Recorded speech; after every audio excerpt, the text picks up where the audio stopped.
Alkenes. Alkenes are hydrocarbons which contain at least one double bond, like we said earlier, between two carbon atoms. So for you to know that this one is an alkene, it must contain a double bond. As you can see here, there's a double bond. And you should always ensure that the carbon, it is surrounded with a 4 covalent bond. That is 1, 2, 3, 4. So this one is the functional group of the alkenes. So the first members of the series is ethene. The difference between alkenes and alkenes is that the first member in alkenes is not methene. We don't have methene. What we have is ethene as the first alkene. The general formula is CnH2n, where N represents the number of carbon atoms in the molecule. So in alkenes, you realize that N starts at 2 and not 1. Unlike in alkenes, N started at N is equal to 1. But for alkenes, N is equal to 2. So if I want to have a carbon like C, where N is equal to 4, I will say C4H, that is 2N, that is 4. And this one is called butene. If I want where we have 5 carbons, that is 5 carbon atom, I will replace, it means that N is equal to 5. N is equal to 5, therefore the number of carbon atoms. So we will have C5H10. And this one is an alkene, and we call this one pentene. Pentene. So the first members, the first 10 members, or whichever members we have here, these are the first members of alkene in the homologous series of alkenes. So the first member is ethene with 2 carbon atoms. So this is the molecular formula. Molecular formula is C2H4. And this is the open structural formula. The structural formula, it is C, double bond is C, and then here and there we have hydrogen, we have hydrogen, hydrogen, hydrogen. So that is the open structure or structural formula. So for propene, where carbon is 3, is this one, CH3H6, like that, to where we have ethene, we have hexene, pentene, butene, like that. So as the number of carbon atoms increases down the series, the name changes, like we saw with the alkenes. So let us look at the nomenclature, naming of alkenes. So naming of alkenes is similar with naming of alkenes. The first thing you do is to determine the parent name. How do you get the parent name? You get the parent name by counting, by determining the longest carbon chain, that contains the double bond. So if I have 1, 2, 3, 4, so you count how many carbons are here, 1, 2, 3, 4, 5. So here the parent name 5 is called pentene. So the pentene is the parent name. Pentene is the parent name because the carbon atoms are 1, 2, 3, 4, 5. That is it. This one is how many carbon atoms? 1, 2, 3. So it is called propene because propene with these 3 carbons here. 1, 2, 3, 4, 5. So 1, 2, 3, 4, 5. It is 5. 1, 2, 3, 4, 5. 5 is pentene, like we have said. It is pentene. So this is the parent name. Parent name. So number 2. There is a very important information here. Number the carbon atoms in the longest carbon chain starting from the end nearer to the double bond. So the double bond is the functional group of alkenes, and therefore naming or giving the number of giving these carbon atoms numbers, you should ensure that you start from the side or the end that will give the double bond the smallest number. The lowest possible number, lowest. You should also ensure that. So for example here, we have 1 double bond like this. And we have hydrogen, These are hydrogens. These are hydrogen atoms, like that. These are hydrogen all over. So to know where the double bond is, you number these carbon atoms in such a way that the end that contains the double bond has the lowest possible number. For example, if you start numbering here 1, 2, 3, 4, the double bond will be on carbon number 4, and that is very wrong. But if you start this side, this is number 1 and this is number 2, it means the carbon atom is the double bond is going to be on carbon number 1, and this is the correct way of numbering the carbon atoms. So this one gives us the double bond is on carbon number 1, and I'm going to tell you how we call that now. So we have said that the parent name is 1, 2, 3, 4, 5 pentene. That is the parent name, pentene. But now, see, because the double bond, which is the functional group, is in carbon number 1, we say it is pent-1 in. So pent is the parent name representing 5 carbon atoms. 1, it tells us where the double bond is, and then in, it tells us that this one is an alkene. Therefore, now the correct name is pent-1 in, and not pentene. So the correct systematic name is pent-1 in, pent-1 in. So indicate the position of the substituent groups by showing the position of the carbon atom to which they are attached. For example, I want to use this example here. First, also we want to give this organic compound the name. So first we want to get the parent name. The parent name is, you count the number of carbon atoms, the longest carbon chain, 1, 2, 3, 4, 5, 6, 7. So it has 7 carbon atoms. It means it is called heptene. It is called heptene. That is the first thing you find. So the parent name is heptene. The second thing is to know where the double bond is. So we number the carbon atoms. So we check. Can I start numbering this side? 1, 2, 3. If I start from this side to the right, I will give the double bond will be on carbon number 3. What if I start here on the left side? 1, 2, 3, 4. The double bond, which is the functional group, will be on carbon number 4, and that one will be wrong. Therefore, the correct numbering is 1, 2, 3, 4, 5, 6, 7. If I start this way, this one is going to be wrong. I'm going to give the double bond the carbon number 4 instead of carbon number 3. That's why we said we must give it the lowest possible number. So now I have found that my double bond is on carbon number 3. Therefore, now the systematic name is going to be hept3 in. Now this is the parent name, correct parent name. Now this number 3 is telling us on the substituents groups. So where the substituents groups are like the methyl group, like the chlorine group, the halogens, the bromine, we do the way we were doing on alkenes. Therefore, on carbon number 2 we have bromine, on carbon number 4 we have methyl, on carbon number 5 we have chlorine, on carbon number 6 we have bromine. So the name is going now to be 2AB2. But okay, there are 2, let us just write 2. So on carbon number 2 we have bromine, again on carbon number 6, so 2,6 there is di-bromo.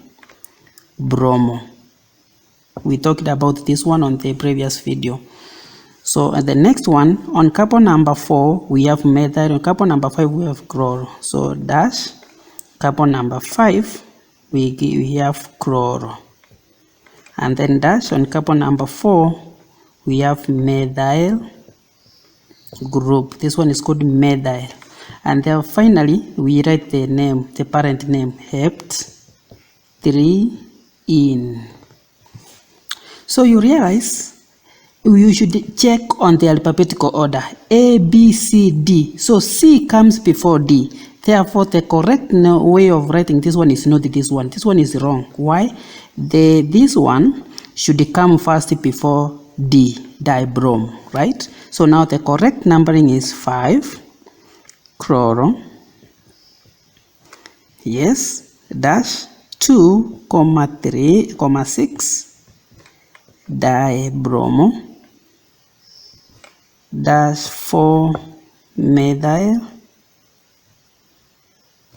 hept 3 in. And now this one is very perfect, well, because now I have considered the alphabetical order of the substituent groups. We want to look at isomerism in alkenes. We talked about isomerism in alkenes and we defined what is an isomer and what is isomerism. Please, if you have not seen that, you can check on the video part 1, part 2. And then, so here, alkenes undergo two types of isomerism, and that is branching isomerism and positional isomerism. Branching isomerism occurs when a substituent group is attached to one of the carbon atoms in the longest chain containing the double bond. So I am going to show you how, for example, pentene will undergo a branching isomerism. Let me write pentene. So the isomers of pentene, we will have, the first one is the pentene itself. So that's pent1 in, the double bond, 1, 2. So this is the isomer pent1 in, 1 because the double bond is here. But now I can have a branched, now isomerism, we said what it is. So what will happen as you see this one, this is a methyl group which is CH3. So this one is removed and it is attached between, not this one. If you attach it here, you have not changed it, the whatever. So what you do, you bring this one in between here, you put it here or here, and the name will change, and that's what we call isomerism. Therefore, this is the methyl group. If I write this one now, I remove this, I will remain with how many carbon atoms? 1, 2, 3, 4 when I remove this one. So you see, I have brought this, I have moved this methyl group from the carbon here to this one, and this is the 8. So if you count for it, it will have how many carbon atoms? 1, 2, 3, 4, 5. The number of hydrogen will be the same. Therefore, it means we have moved, this is a branch. That's what we call branching isomerism. Again, I can as well move this one here. So what is the name of this one? Remember, this one was pent. This one was just pent 1 in. But what about this one? This one is 1, 2, 3. We have 3 methyl. 1, 2, 3, 4.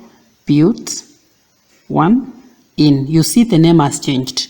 Again, if I move this methyl group here, the name will be 2 methyl but 1 in. Therefore, these are what we call isomerism. You move this is a branch. It is substituent groups here. We have said when a substituent group is attached to one of the carbon atoms in the longest carbon chain. So I have attached it here, I can move it here and attach it here, and the name will change, and that is an isomer. Isomers, they have the same molecular formula but different structural formula. So you can see this is a different structural formula. This one is a different one, this one is a different one. So let me talk about positional isomerism. Positional isomerism. Position isomerism occurs when the position of the double bond in an alkene changes. So for example, here we have 1, 2, 3, 4. The carbon is on carbon number 1. The double bond, is on carbon number 1, and therefore we call it but1 in. That is correct. So if I change this double bond to carbon number 2, the name will change, obviously. So let's look at this one. I have moved the double bond from here to here, and therefore the name changes to but2 in, and that is another isomer. So this is an isomer and this is another one. So as you realize, if I move it here, I will number from here and it will be but1. So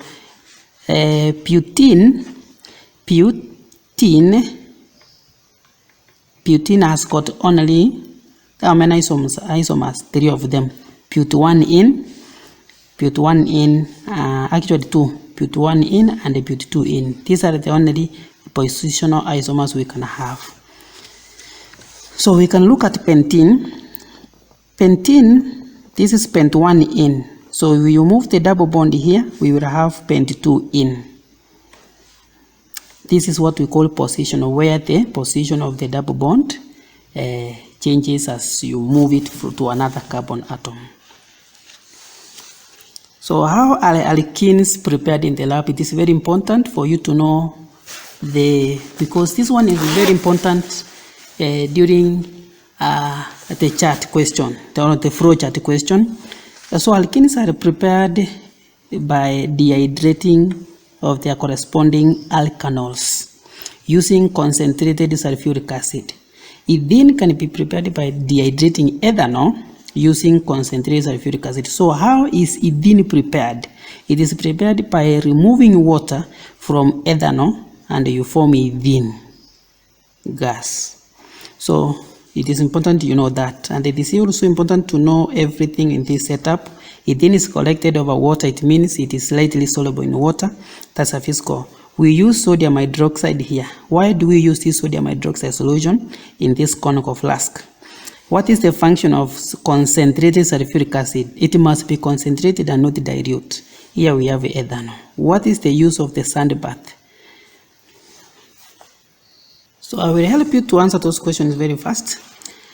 Write an equation for the reaction between ethanol and concentrated sulfuric acid. This is the equation. Ethanol reacts with sulfuric acid, whereby the water in ethanol is removed, because this one is a dehydrating agent, and then ethene is formed and water is formed that was removed from here. There are things you need to know. The conditions necessary for dehydration to occur. First, there must be sulfuric acid.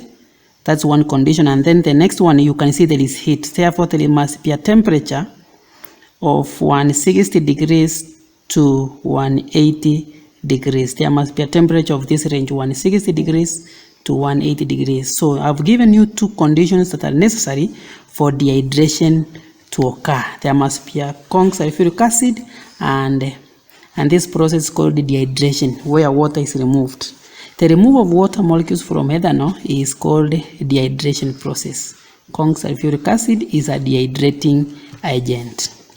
What is the purpose of the broken porcelain? I asked you that. It is used to prevent pumping, which may result in cracking of the flask. So it is to prevent pumping, which may result in cracking of the flask. Because the reaction is very vigorous, therefore the sand or the broken porcelain is used to prevent the pumping. Why is sodium hydroxide solution used in the experiment? Those are the questions which you must answer. The gas produced is passed through sodium hydroxide to remove sulfur 4 oxide and carbon 4 oxide, which are formed when concentrated sulfuric acid and ethanol decompose respectively. Due to what? Due to heat, because there is heating. So these two gases are produced, therefore they has to be removed. Why do we use sodium hydroxide? Remember, sodium hydroxide is a very strong base. Sulfuric 4 acid is an acidic gas. Carbon 4 oxide gas is also acidic, therefore they will dissolve here. They will undergo what we call neutralization and they will be removed. What property of ethene gas enables one to use the above method of collecting it? As you saw, the method is over water method. So we have said that ethene is slightly soluble in water, hence collected by over water method. So it is collected by over water method because it is slightly soluble in water. Why is it preferable to use a sand bath instead of heating the round bottomed flask directly? Actually, is to prevent pumping, which may result in the cracking of the flask. So that we don't want to crack the flask, so we have to use the water bath. Physical properties for alkenes. For example, ethene is a colorless and odorless gas. It is slightly soluble in water, hence is collected by over water method. The solubility of alkenes decreases with increase in the molecular mass. Ethene is very soluble in organic solvents such as methylbenzene and tetrachloromethane. The melting point and the boiling points of alkenes generally increase down the series with an increase in the number of carbon atoms. This is because of an increase in the intermolecular force, hence high boiling and melting point. So remember, as the number of carbon atoms increases down the series, the homologous series, the mass, the intermolecular forces also increases, and therefore it makes the melting point and the boiling point to go high.